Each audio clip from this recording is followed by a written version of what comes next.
All right. Now we've got a pretty tricky one here, I think.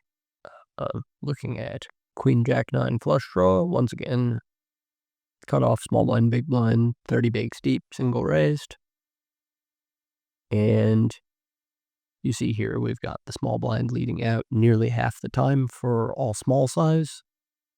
And you'll also notice that this really is quite a good board for the small blind. The small blind is realizing nearly as big a share of the pot as the cutoff is. So, unlike the 10-5-3 rainbow, where the small blind was putting a bunch of money in, but had not really improved a lot relative to the ace-9-6 rainbow board that was, a huge flop for the cutoff. Here, the small blind really is doing quite well. And once again, to kind of orient ourselves toward what is the lead achieving, I have run another model with no leading. And here you see that if you don't let the small blind lead, it costs the small blind about 0.1 BB and a little bit more. And most of that is going to the big blind again. A little bit of it is going to the cutoff. So this is not quite like the case of 10-5-3, where the lead was sort of a cooperative effort with the cutoff. But once again, it is still applying pressure to the big blind more than it is to the cutoff. And while we have this up, just very quickly, taking a look at the cutoff c-betting strategy when facing dark checks, the cutoff is checking fully 72% of the time, as opposed to in this model where the small blind does play leads and facing a check, the cutoff is betting 61% of the time.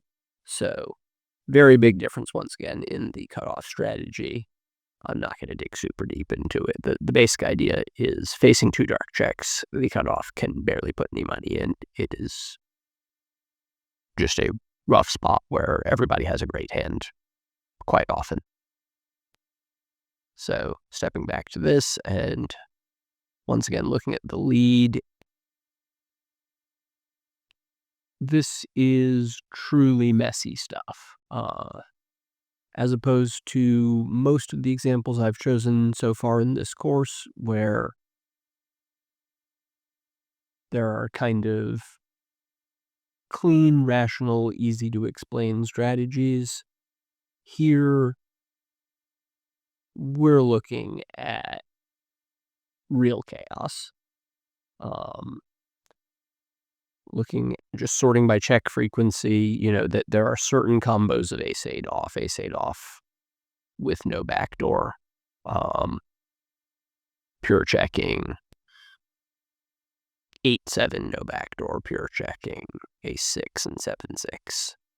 But really just this handful of very worst hands are playing pure checks. And then after that, you're seeing mixed strategies with nearly everything.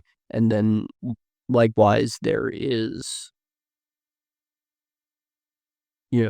with the exact suits, a handful of combos that are pure betting, but really not very many. The overwhelming majority of hands here are mixing between bet and check, and executing these strategies is super difficult. When you're sitting there at the table, there's no way that you can look down at King Jack and be like, oh, I have the King of Spades, Jack of Clubs, and King of Spades, Jack of Diamonds. Those are super high bet. But King of Spades, Jack of Hearts, I'm going to bet that a little bit less often. And then King of Hearts, Jack of Diamonds, that's only 40% of the time. Like, there's no way of knowing this stuff while you're at the table. Like, the best you can do is, like, I have a global bet frequency of about half the time, and I need to hit it with a lot of different stuff. Even going by hand classes here, like the straights bet 70%, The two pairs bet 60%. The top pairs bet 60%. The second pairs bet 60%. Third pairs down to 40%. Under pairs 35%. Although with the spade, it's a lot, and without the spade, it's almost never. Or even, I think, pure check without the spade. And most of the spade combos, it looks like, are actually pure bet. This stuff is very, very difficult to know. But yeah, when you get to this node in practice, really the best you can hope to do is, I think I'm supposed to bet a lot here and everything is supposed to mix. And, in practice, that's probably good enough because your opponent is similarly not going to be able to guess which direction you're missing, never mind which combos you're missing with. So it's kind of one of those spots where you are pretty well protected just by the complexity of the spot. Yeah, hard stuff. Much less rational and easy to explain than what we have mostly been looking at so far. And this is maybe more representative of the common scenarios you will face in practice. So get used to dealing with uncertainty. Most of the examples so far have been chosen for their clarity and cleanness, and mostly you will be dealing with murky spots where it is very, very hard to hit things precisely. But I guess the silver lining is that it is also somewhat hard to make huge mistakes, and even harder for your opponents to guess what they are and punish them effectively. So, like I'm saying, that there's not going to be a ton of really clear stuff about exactly how these ranges are built. And it's going to be a lot of, you want to hit the frequencies about right. But having said that, I am going to step through the tree and look at our strategies at different nodes here. So let's start with the small line bet here. And at this first node here, we do have a mercifully relatively simple one. The big blind is continuing only by calling, continuing about 35%. And the continue thresholds here are a bit tricky. You see, we're already mixing some folds with top pair right away.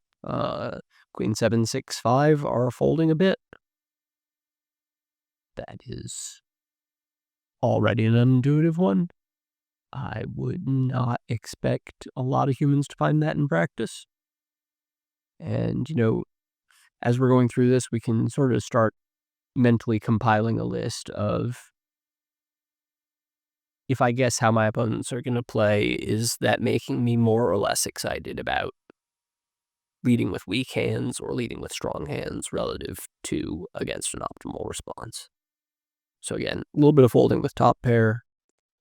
With second pair,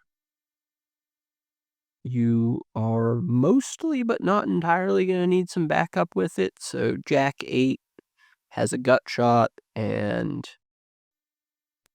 even that is often folding.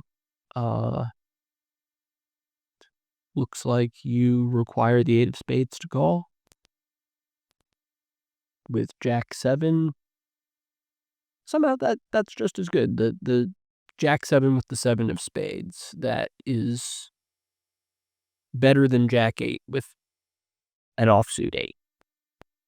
That's not the most intuitive. Jack 7 with the 7 of spades is worth 0. Jack 8 with the 8 of clubs is losing 0.15. This is difficult stuff. That is not one I would guess just looking at this board and trying to figure it out on my own. And then with the suited jacks, it's straightforward enough. You need the 2-card backdoor to continue. Going down to third pair. Same stuff. 9 with 10 or king is continuing. 9 with 8 is slipping into this microscopic 0.3% raise range. Okay.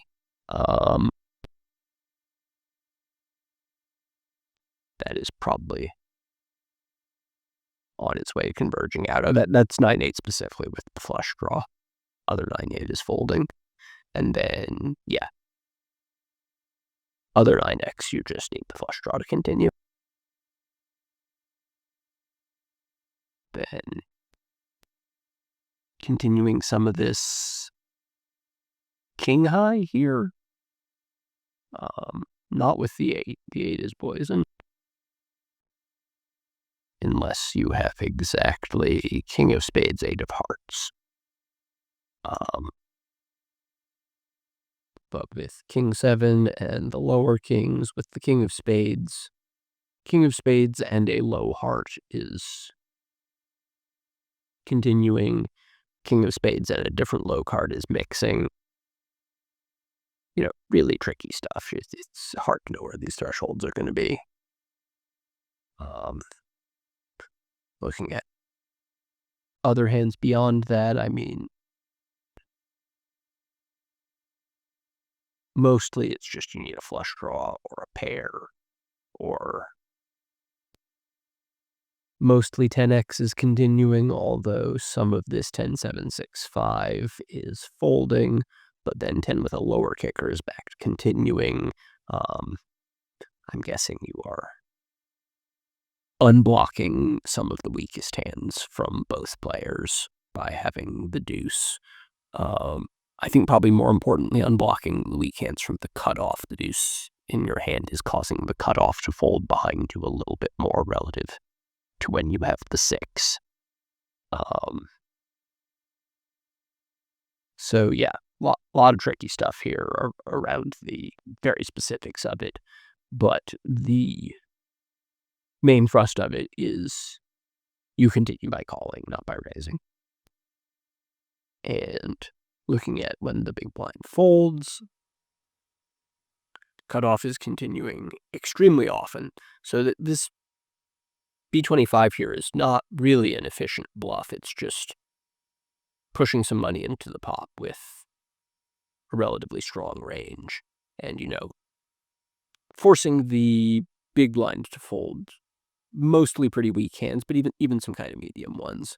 And then the cutoff is continuing after a big blind fold extremely often, only 23% fold, and very passively, about 6% raise. Or 7%, including this 1% to go all in with mainly kings, king, queen, 10-9. Stepping back to call and facing the cutoff. Here we have, again, surprising and difficult stuff. Only folding 37.5%, which, I mean, in practice maybe is not so intuitive. You do just have a good hand a lot. You're not continuing with a lot of surprisingly weak stuff here at all. Perhaps more surprisingly, you're looking at a low raise frequency closing the action 3 ways, which we haven't seen before all that much. And notably, that includes what appear to be some very strong hands, including occasionally with the nuts, although that's king 10 of spades, the super nuts. King 10 with the flush draw is sometimes only calling. The other king 10 is pure raising. And then good bit of calling with sets. Mostly calling with jacks, some calling with queens, pure fast playing 9s. Pure calling top 2, pure calling aces but raising kings. And let's look at the equities here. and try and make some sense of this. And the first thing that will stand out to you is, wow, just nothing has very much equity. The nuts has about 72%. Sets have about 60. And then there's literally nothing above 50. Top 2 is almost 50. Kings is 45. Basically, what it comes down to here is, you have a bunch of very strong hands here. You have overpairs, two pairs, sets, and they're kind of just not good enough to raise. And in addition to being not that strong, you're in position on a really, really dynamic board and you have good visibility. So if the turn pairs the board, obviously you make a full house with your sets and two pairs. Those are now huge hands. If the turn is a low offsuit card, those hands become much, much better. If the turn improves other things, if it's, the 10 of spades, those hands become much, much worse. And giving yourself the opportunity to get that extra information rather than just playing aggressively and taking your equity on the flop becomes quite appealing when your equity is not even that impressive. So yeah, this is kind of breaking the rules we had established for ourselves on less dynamic and less coordinated boards. This board has the feature of all of the players making strong hands a lot, and also the nuts changing on many turn cards, so that what is a strong hand now is not necessarily going to be on the turn extremely often. So, as the imposition player, this pushes us in the direction of playing quite passively, even though, as a rule, we have played nodes similar to this very, very aggressively. So, this is yet another very tricky node on this board. This is a hard board to play well, it looks like to me.